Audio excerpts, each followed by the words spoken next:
stimulasi lingkungan. Oke, ini nih, nah ini apa itu bakat verbal saya mau jelaskan bahwa ini yang disebut dengan kebutuhan. Di sini nih kita petakan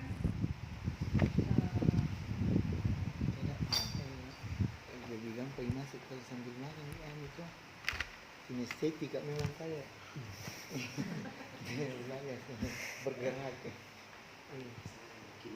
Kalau bagi audio terus memang itu lihat gaya belajar audio bagi saya kinestetik itu benar enak masuk kalau mau atau apa aja memang. Kita kinestetik kayaknya. Kalau kinestetik itu ini apalagi namanya kalau saya lihat Pak Amir mungkin lebih ke visual. Iya. Yang lain mungkin ada yang auditif, ada apa namanya, ada penggabungan. Karena itu nih alatnya kita untuk mempelajari sesuatu kan kalau pas masuk itu di kita. Nah, kalau ini peta bakat. Peta bakat itu kalau dia ada dua sebenarnya, ada konvergensi dan juga divergen. Kalau yang konvergen itu adalah kemampuan berpikir logis. Jadi ini biasanya yang berkembang itu otak kiri. Kalau ini, nah itu di situ ada verbal, ada kemampuan numerik, matematika, ada visual, ada spasial, ada kinestetik.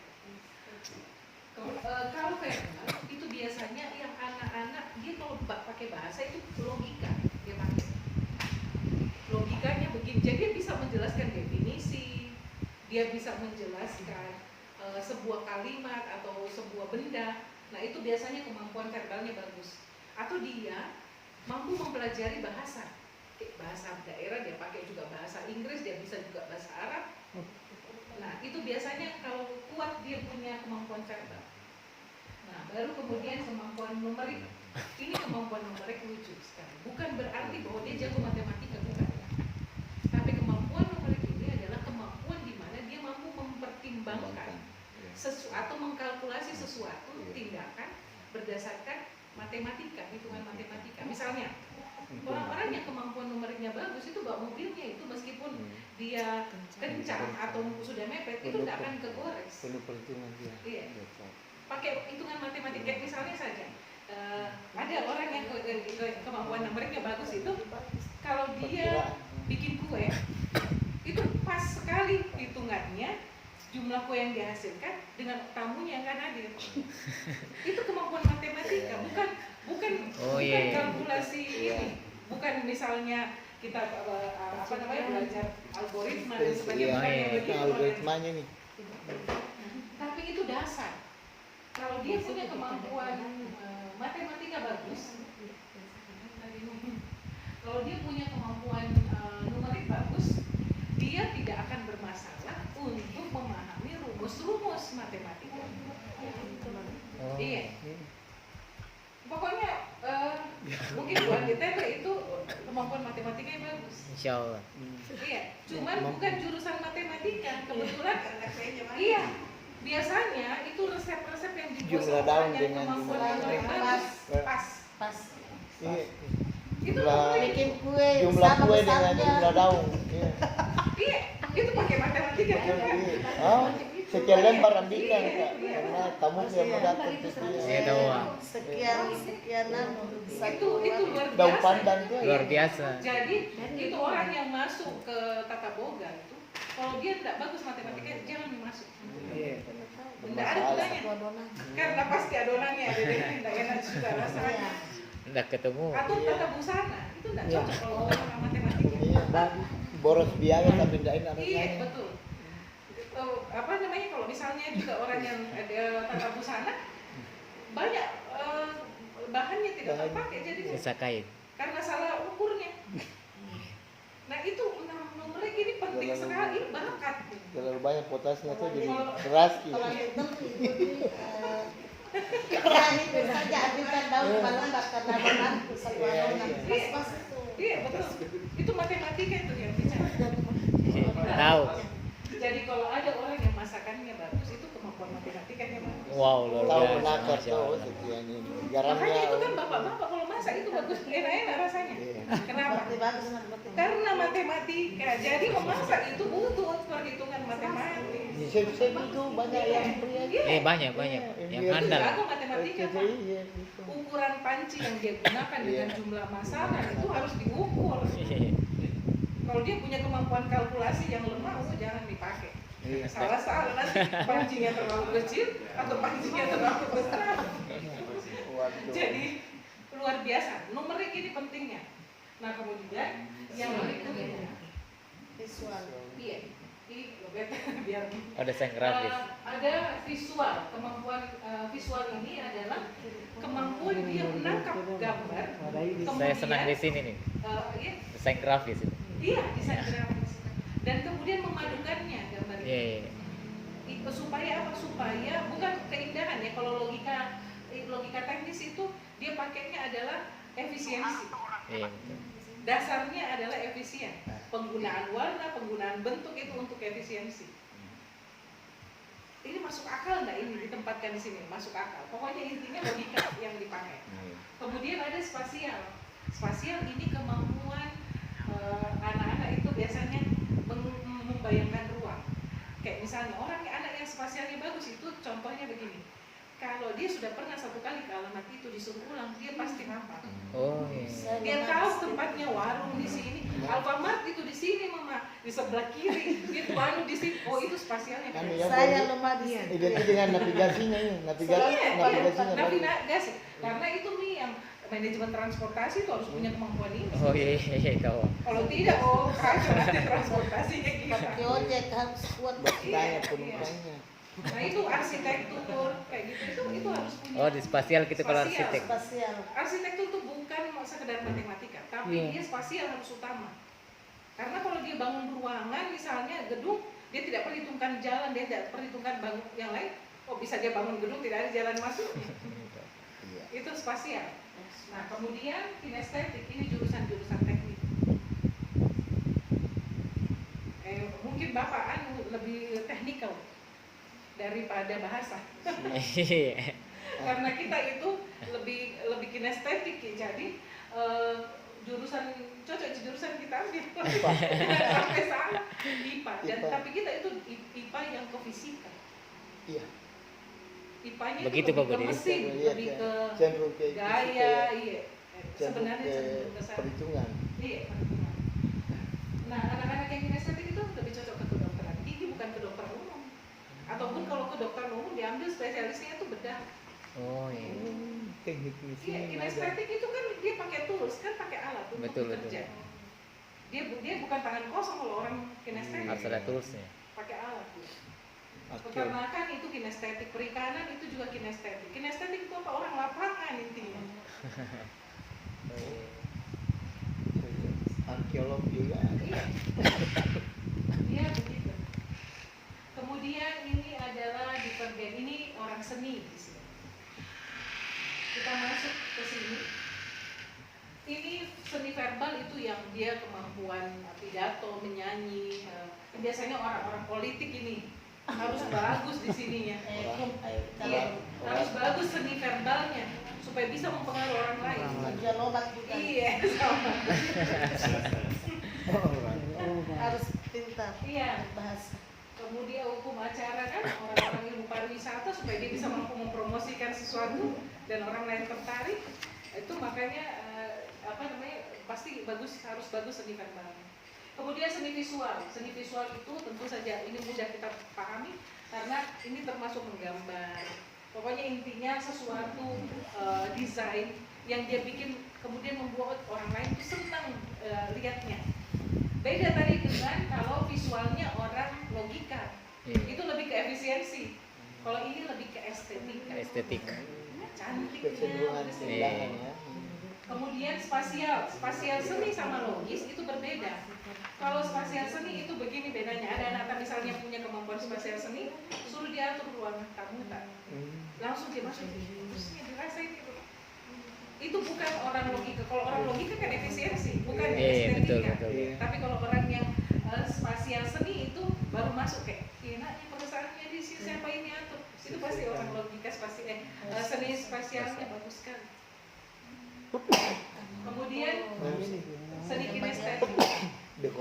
Iya, seni kinestetik ini sebenarnya identik dengan kalau bela diri, seni patung, seni logam, gerakan-gerakan menari dan pencaksilat itu biasanya dimiliki oleh orang-orang yang punya seni kinestetik. Kalau dia tidak punya itu mungkin dia bisa lakukan, tapi tidak jago sekali. Kan ini semua bakat ini akan membuat anak itu kelihatan sangat menonjol kalau dia punya bakat di situ. Kalau dia nggak punya bakat, biar dia les puluhan tahun bermain piano, dia cuma jago main pianonya, tapi untuk menjadi ahli dan sangat hebat nggak akan bisa sampai. Bedanya dengan orang yang tidak punya bakat. Kalau yang punya bakat cuma sedikit saja dia dikasih cara bagaimana, dia udah langsung hebat. Terus kita bukan ini. Saya kasih lihat lagi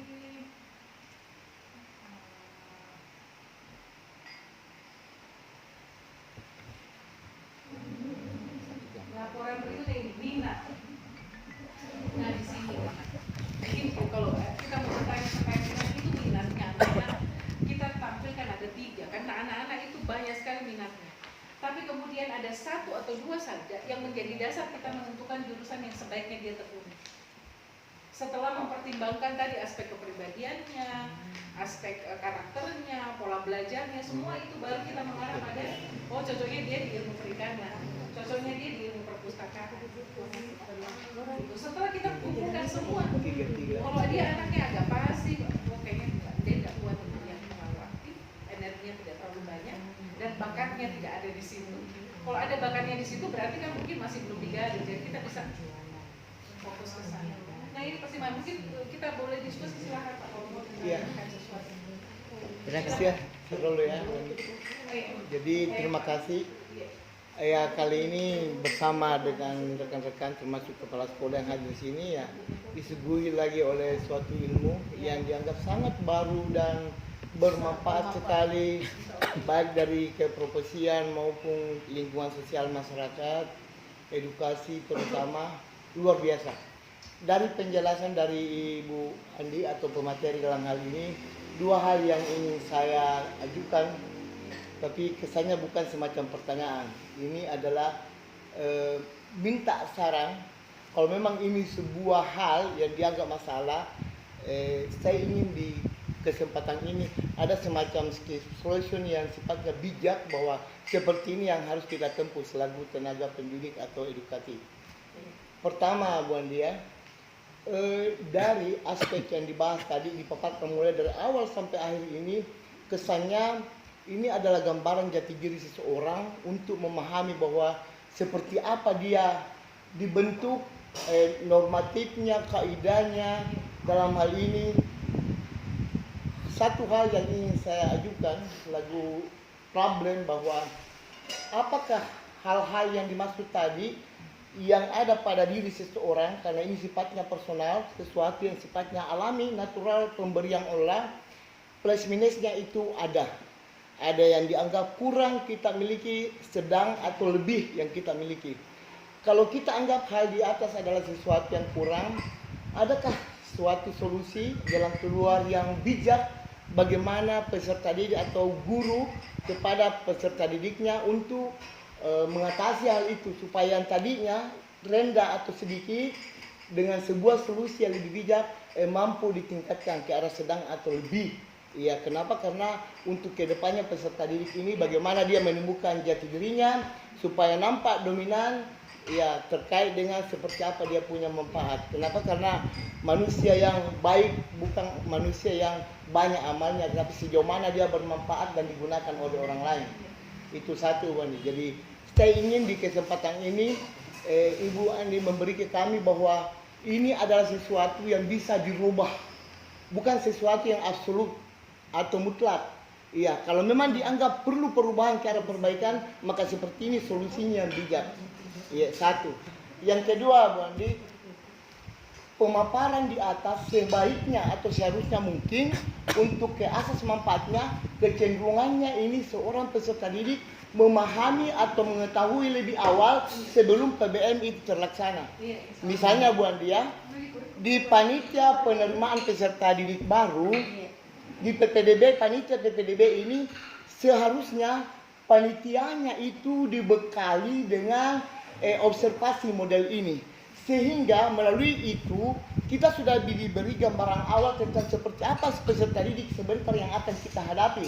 Pertamanya, supaya nampak ada klasifikasi, karena ada satu hal yang sampai saat ini saya dengar, saya percayai dan saya yakini sebenarnya bahwa seorang guru itu sehebat apapun dia memberi materi, kalau dia tidak mampu menguasai kelas, tidak ada artinya.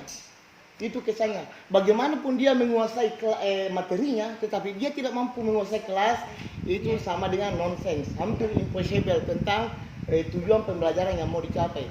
Nah sekarang buat di dalam hal ini, kalau ada gambaran awal yang bisa kita berikan melalui tes diagnostik tentang gaya belajar peserta didik, maka di sini bisa saja di dalam suatu lingkup institusi atau lembaga pendidikan itu sifatnya jangan dikolaborasi, tetapi diklasifikasi berdasarkan gaya bahasa itu, sehingga guru yang bersangkutan bisa memberikan strategi, metode, pendekatan mengajar yang tepat.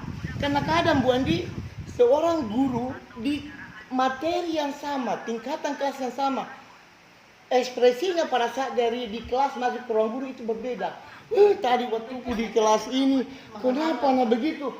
Mau saja terus. Nah waktunya materinya sama, tingkatan kelas sama. Artinya apa?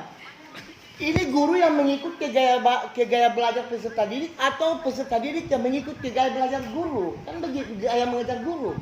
Jadi, nah kalau ada keseragaman di antara gaya belajar peserta didik, enak kita merancang suatu model pembelajaran yang dituangkan dalam model RPT kan? Misalnya strategi dan pendekatan. Oh cocoknya di sini karena dia senang kinestetik. Oh ini kita orientasinya lari ke eksperimen atau praktek. Kenapa? Karena peserta didik itu orientasinya lari ke faktor gerak. Dia mau senangnya merancang, meramu, membuat, menganalisis, mengumpulkan, melaporkan. Itu kan dia. Oh ini saya diceramai saja. Karena kebetulan yang dominan adalah audio. Iya. Oh itu dia senang kan? Pendengarannya yang dia andalkan. Nah, inilah Bu Andi. Jadi saya ini melalui artinya tidak salah menurut saya, dan kalau memang salah minta disampaikan bahwa saya ingin untuk kedepannya di setiap jenjang pendidikan yang akan ditempuh selama 3 tahun di lembaga itu diawali dengan pembekalan seperti ini, supaya guru itu bisa menuangkan bentuk model pembelajaran, strategi pembelajaran dan pendekatan pembelajaran secara tepat ke peserta didik itu. Jadi saya ingin diminimalisir itu yang namanya mengajar kolaborasi, belajar kolaborasi.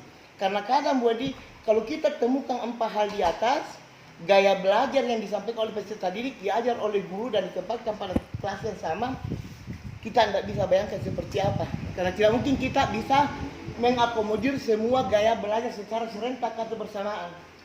Nah ini, jadi mohon Bu Andi melalui tempat ini, kami ingin diberi area pencerahan atau apakah dan semacamnya, seperti apa bijaknya untuk ke depan. Ya, saya kira dari itu ya. Terima kasih. Silakan Pak. Terima kasih. Assalamualaikum warahmatullahi wabarakatuh. Saya tadi sama dengan Pak Budi yang diungkapkan. Yang pertama yang saya mau sampaikan bahwa materi yang tadi yang saya ini sebagai tenaga pendidik ya luar biasa. Saya juga baru memahami bahwa ternyata peserta didik ini ya perlu dipahami apa yang menjadi potensinya masing-masing.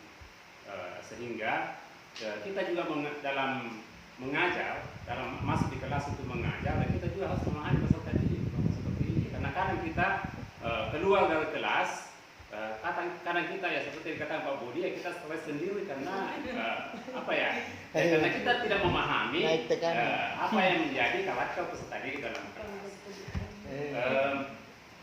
Masukan bagi saya Ibu, mungkin bagusnya juga inilah tenaga pendidik diberikan juga pembekalan atau materi seperti ini. Ya, hampir masukan saya begitu. Ya supaya dia juga memahami dalam sebelum dia mengajar. Betul. Idealnya memang seperti itu karena psikologi ini ya memang kita pernah belajar psikologi tapi ya hanya Bukan spesialis. Kulit-kulitnya. kulitnya. Iya, Ya, bisa gambaran saja hanya umumnya. kulitnya waktu kita belajar di Bangku perguruan kuliah. tinggi pada saat itu ya tapi kan belum kita aplikasikan pada saat itu. Itu pun hanya kulit-kulitnya. Ya ini yang saya lihat yang di atas ini betul ya. Luar biasa. Spesifikasi. Ya yang idealnya memang ya bukan hanya siswa dikasih ini asesmen, guru juga mau dikasih pembekalan semua tenaga pengajar di Kabupaten Bengkulu dikasih pembekalan untuk bagaimana menganalisa, melihat siswa ini potensinya masing-masing. Ya seperti sehingga guru ini tidak terlibat dalam ya seperti itu kekerasan. Iya, Ya konflik internalnya tuh. maksudnya memberikan kekerasan terhadap siswanya karena gurunya tidak memahami ya apa yang menjadi potensi siswanya. Betul. Ya kemudian saya lanjut tadi dengan Pak Budi ya tadi masalah PSB ya itu yang saya bayangkan tadi bahwa saya sebenarnya mau meminta bahwa apakah mungkin ada si tes secara sederhana ya di awal ya misalnya kalau ada siswa baru masuk Betul. ya ada tes sederhana yang diberikan kepada siswa supaya kita tahu ini bahwa ini siswa dalamnya ke kinestetik, ini siswa dalamnya ke audio ya visual dan sosial tadi Seriusnya ya mungkin jangan sampai ada mungkin dari Ibu Wani tadi mungkin bisa kasih kepada kami ini bahwa seperti ini tesnya secara sederhana supaya para pendidik ini bisa melihat bahwa oh ini siswa dicocokkan di kinestetik. Kemudian saya juga sepakat kepada Pak Budi bahwa ya idealnya kalau sudah ada tes seperti itu, siswa dikelompokkan dalam satu kelas seperti ini. Misalnya kalau dia kinestetik, ya mungkin bisa kinestetik semua dalam satu kelas. Sehingga kalau kita masuk, ya kita tidak kaget bahwa satu gaya saja dipakai. Iya, kenapa? Mengajar bahwa kita ya lari-larian saja dalam kelas dengan cara belajar. Kita cari nih ya, Karena sepertinya. kalau dikaitkan dengan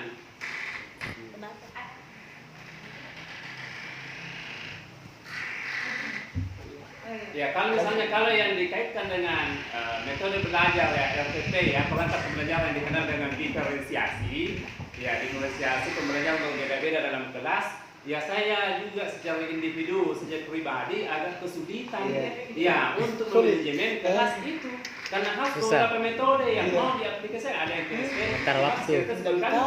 Yang mana yang mau auditif dipakai? ya Betul. dengan yang visual Iya. ya jadi dengan adanya misalnya ada tes awal secara sederhana pada saat siswa masuk kemudian di kelompok kami benar supaya guru semua tahu bahwa oh iya memang kelas ini Iya. kinestetik itu umumnya Nggak kaget di orang. sini ya dia auditif ya mungkin seperti itu terima kasih banyak atas Sama-sama. Ya, kita lanjut kampung dulu. Ada satu lagi, Mbak. Mau kita siapa atau saya jawab saja? Ya, silakan. Kalau mau wakili ini. Yang paling krusial sebetulnya, kalau menurut saya terkait dengan tenaga pendidik itu adalah bagaimana tenaga pendidik itu mengenali dirinya sendiri. Ya. Jadi karena begini, dari banyak sekali kasus yang saya jumpai gitu dalam bertemu dengan guru-guru entah itu banyak guru itu dia nggak kenal diri.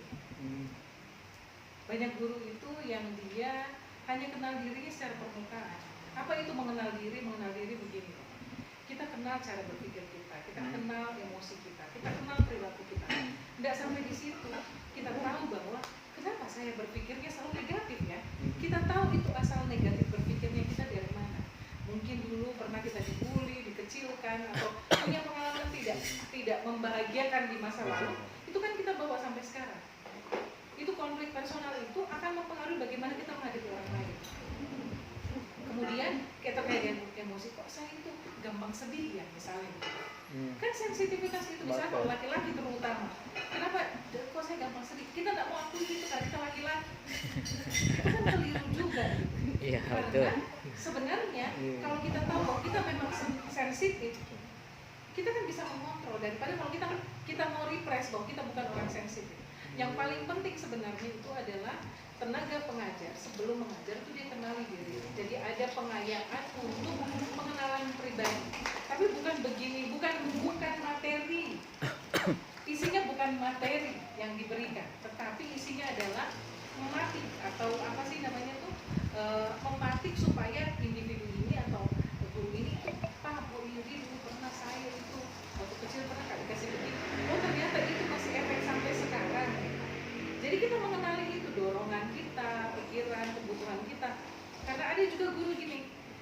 mau selalu jadi benar gitu. Iya. Kalau dia sedikit disalahkan sama muridnya, dia Langsung. nggak bisa terima, Iya. emosi jadinya. Kenapa? Kemungkinan di masa kecilnya dulu dia adalah orang yang selalu disalahkan. Jadi ketika dia besar, dia mempertahankan supaya dia nggak boleh salah. Pada saat ketahuan ada kekeliruan oleh siswa, maka dia langsung berontak. Dia emosi, dia nyerang siswa. Dan kemudian yang menyebabkan guru itu tidak bisa menghandle kelas bukan karena terlalu ramainya anak-anak ini, tapi gurunya nggak selesai sama dirinya sendiri. Mungkin di rumah itu masih banyak sekali tekanan, atau dalam lingkungan sosial, dalam pekerjaan banyak tekanan, sehingga ketika menghadapi murid itu tuh overlap. Iya. Jadi tumpang tindih, tekanan dengan tuntutan. Tekanan dia harus mencapai ini dan sebagainya, tapi dia harus juga memenuhi tuntutan sebagai guru untuk mengajar dengan baik. Itu yang pertama yang harus kita lakukan. Kemudian terkait dengan klasifikasi, cara yang paling sederhana untuk kita bisa mengelompokkan anak siswa kita itu adalah di awal sekolah. Jadi yang saya mau sampaikan itu adalah yang kita lakukan observasi dan wawancara. Kita berikan mereka misalnya bacaan. Semua bacaan kurang lebih sama. Kita lihat kamu di kelas baca. Kita lihat tuh 1, 2, 3, 4, 5 menit kemudian ada yang jalan-jalan, itu kinestetik. Kemudian kita langsung ambil itu. Kalau pakai instrumen ada kode etiknya. Nanti yang kita langgar. Jadi sebaiknya tidak. Menurut saya kita kerahkan kemampuan sekolah untuk melakukan itu secara sederhana. Jadi kita kasih, nah sekarang semua kelas ini masuknya baca. Kita bebasin dia membaca. Kalau dia anak visual, dia terus akan baca itu sampai habis. Dan dia akan pilih buku-buku yang tidak ada gambarnya. Kalau anak visual, maksudnya dia bisa pilih buku yang tidak ada gambarnya. Tapi kalau anak audio, sebentar dia cuma lihat begini, sebentar Lepas. dia menyanyi-nyanyi, dia tutup bukunya, dia nyanyi, paham. atau dia sambil menyanyi